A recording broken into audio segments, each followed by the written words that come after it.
오늘 함께 보실 말씀은 열왕기상 22장 1절에서 12절입니다. 아람과 이스라엘 사이에 전쟁이 없이 3년을 지냈더라. 셋째 해에 유다의 여호사밧 왕이 이스라엘 왕에게 내려가매 이스라엘의 왕이 그의 신하들에게 이르되 길르앗 라못은 본래 우리의 것인 줄을 너희가 알지 못하느냐. 우리가 어찌 아람의 손에서 도로 찾지 아니하고 잠잠히 있으리요 하고 여호사밧에게 이르되 당신은 나와 함께 길르앗 라못으로 가서 싸우겠느냐. 여호사밧이 이스라엘 왕에게 이르되 나는 당신과 같고 내 백성은 당신의 백성과 같고 내 말들도 당신의 말들과 같으니이다. 여호사밧이 또 이스라엘의 왕에게 이르되 청하건대 먼저 여호와의 말씀이 어떠하신지 물어보소서. 이스라엘의 왕이 이에 선지자 400명쯤 모으고 그들에게 이르되 내가 길르앗 라못에 가서 싸우랴 말랴. 그들이 이르되 올라가소서. 주께서 그 성읍을 왕의 손에 넘기시리이다. 여호사밧이 이르되 이 외에 우리가 물을 만한 여호와의 선지자가 여기 있지 아니하나이까. 이스라엘의 왕이 여호사밧 왕에게 이르되 아직도 이물라의 아들 미가야 한 사람이 있으니 그로 말미암아 여호와께 물을 수 있으나 그는 내게 대하여 길한 일을 예언하지 아니하고 흉한 일만 예언하기로 내가 그를 미워하나이다. 여호사밧이 이르되 왕은 그런 말씀을 마소서. 이스라엘의 왕이 한 내시를 불러 이르되 이물라의 아들 미가야를 속히 오게 하라 하니라. 이스라엘의 왕과 유다의 여호사밧 왕이 왕복을 입고 사마리아 성문 어기 광장에서 각기 왕자에 앉고 모든 선지자가 그들의 앞에서 예언을 하고 있는데 그나아나의 아들 시드기야는 자기를 위하여 철로 뿔들을 만들어 가지고 말하되 여호와의 말씀이 왕이 이것들로 아닌 사람들을 찔러 진멸하리라 하셨다 하고 모든 선지자도 그와 같이 예언하여 이르기를 길르앗 라못으로 올라가 승리를 얻으소서. 여호와께서 그 성읍을 왕의 손에 넘기시리이다 하더라. 아멘. 아합이 하나님 앞에 회개하는 모습을 보이고 나서 3년이라는 시간 동안 이스라엘의 평화가 찾아왔습니다. 아람과의 전쟁에서도 이겼고 이제 유다와의 관계 갈등도 사실 어느 정도 시간이 지났기 때문에 어느 정도 진정이 되어 있었습니다.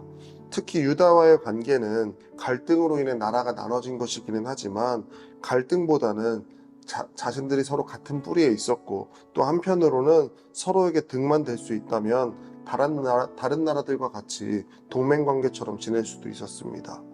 물론 지금의 평화가 있다고 하여서 지금 아합이 그리고 이스라엘이 하나님 앞에 잘 서 있었기 때문에 그 평화가 주어졌던 것은 아닙니다.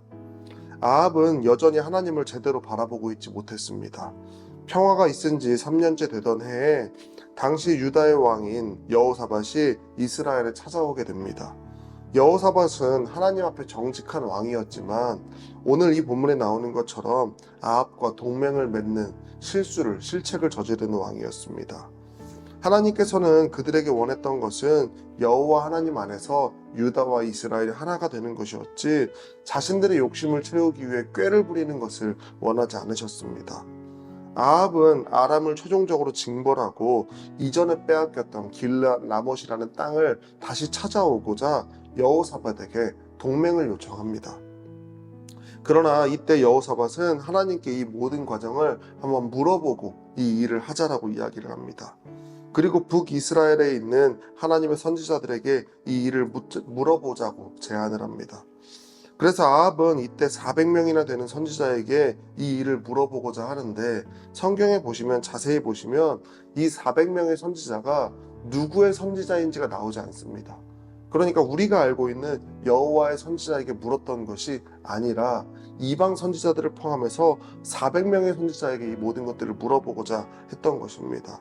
그리고 그 400명의 선지자들은 하나같이 왕에게 유리한 것, 왕이 원하는 것에 대한 것만 예언하기 시작했습니다. 그래서 여호사밧은 이런 선지자들 말고 여호와의 선지자에게 우리 물어볼 수 없습니까? 라고 다시 묻습니다. 그리고 아합은 미가야라는 선지자가 있지만 그는 자기에게 흉한 일만 예언하기 때문에 자신은 그를 싫어한다라고 이야기를 합니다.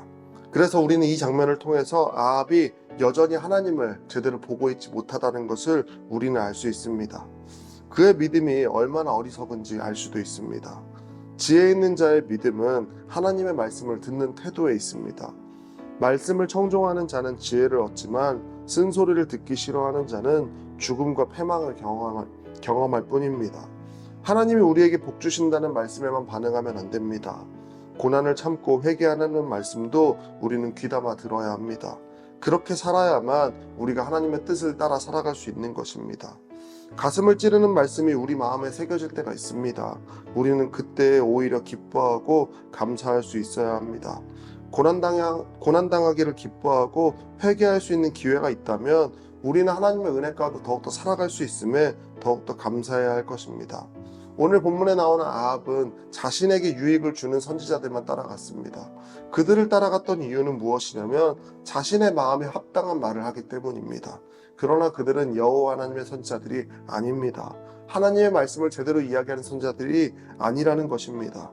본문에 나오는 미가야는 하나님의 말을 하는 사람입니다. 그렇기 때문에 때로는 그 말씀이 우리 마음밭에 새겨져 힘들게 할 때도 있습니다.